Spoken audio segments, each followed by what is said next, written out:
Well, welcome back to another Friday night disaster report. And this week we did have some fairly good disasters. The old Ford 7.3 decided to start leaking fuel again, which it does every few hundred kilometers, one place or another. So we found a cracked injector line, which eventually broke off completely. So we figured we'd get something else going. So we got a little Cavalier that needs some head work, so we decided to work on that. Couldn't find the keys for it. So we decided we'd change heads on the old Ford half-ton 306. So we took the head off the donor engine and then proceeded to take the head off the truck.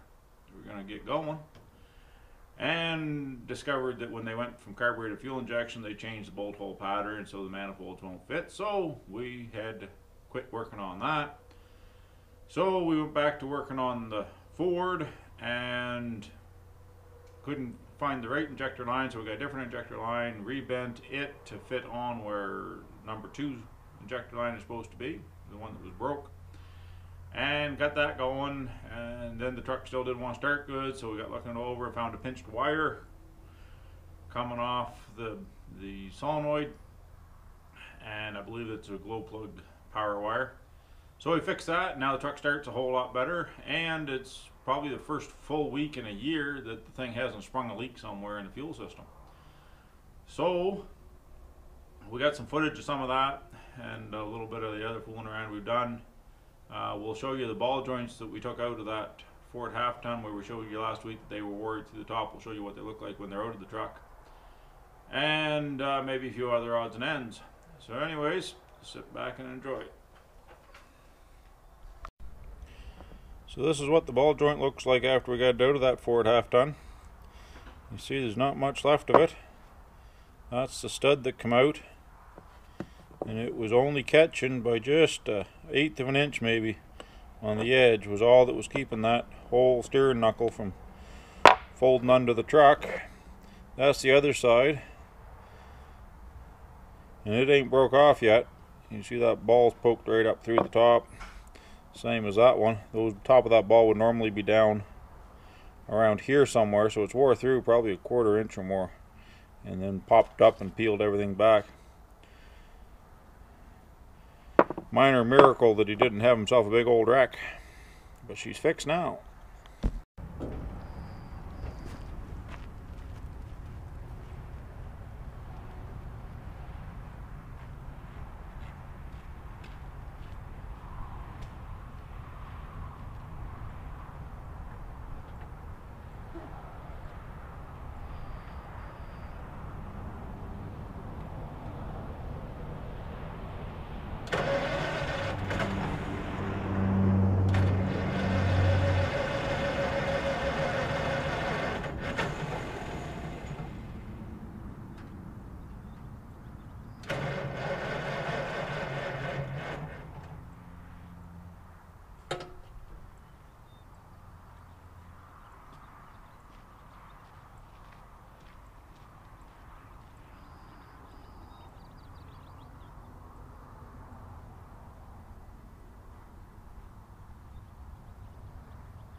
Okay, we'll show you what's wrong with this. It finally, just I suspected it was cracked and ended up breaking right off.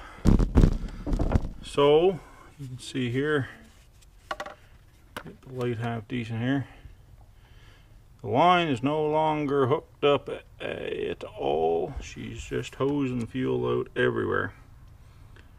So we know what we got to do to fix her. So I got a couple other old lines that the fellow had, and they're not for this cylinder because it's a really hard one to get at. But all the lines should be the same length, just bent differently. So we're going to try to take this one off and then replace it with a different one. We'll bend it to make it fit. And we'll have you follow along as we go, see how we make out. This is the wire we had to fix on the 7.3. Runs down in along with the old battery cable. We put new cables on it here a while back. And that got pinched between the battery and the battery tray at some point.